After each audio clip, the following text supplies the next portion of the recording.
We followed the perspectival lens of liberation theology applied to the lived reality of South American marginalized people, specifically around the time of Oscar Romero's assassination.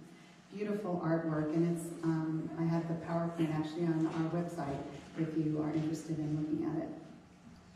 We held the question, how is Jesus speaking to me, to us, now in our context?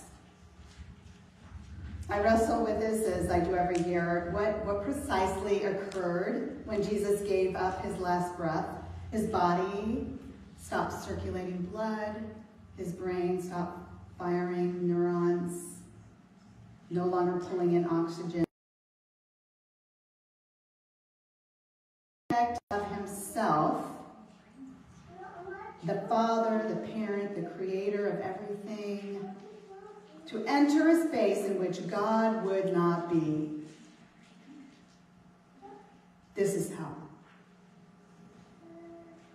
What agony awaited him? What did he experience? Jesus entered this other dimensional space to transpose all the guilt and shame and inclination of any of us to listen to a voice other than that pure divine of God.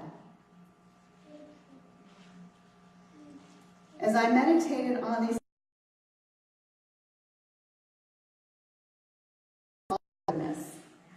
any sort of comfort, companionship, community, where the only senses available to me are shame and fear, abject loneliness, utter darkness. This is what it means to be out of God's presence. This is probably where most of our poets and painters and a few first century writers envisioned fire as that other place people go.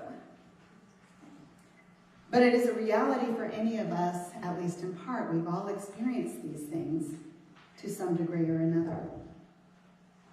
When we taste shame and fear and loneliness for a time. And it gives us a greater appreciation for those who experience it profoundly. The agony that they must endure. Any of you who have been and not been able to come out of it. That agony.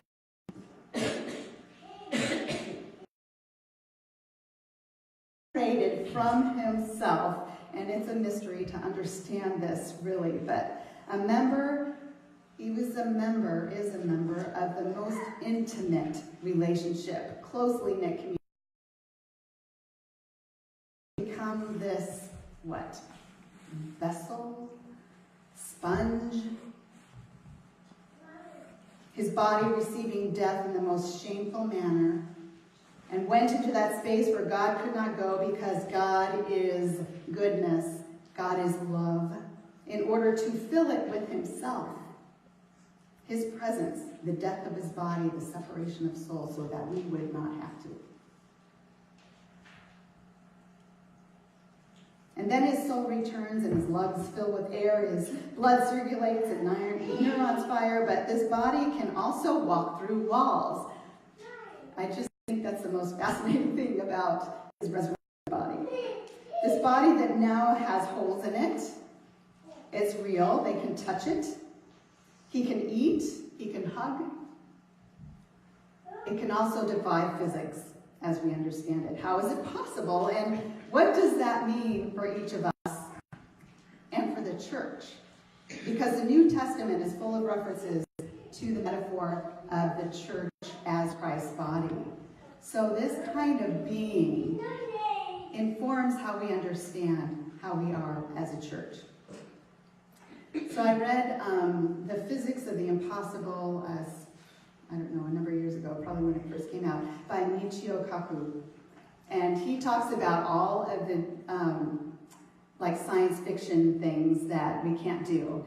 And he goes through, which ones by math or physics or science, how we understand science and chemistry, which ones actually might be possible in the next 10 years.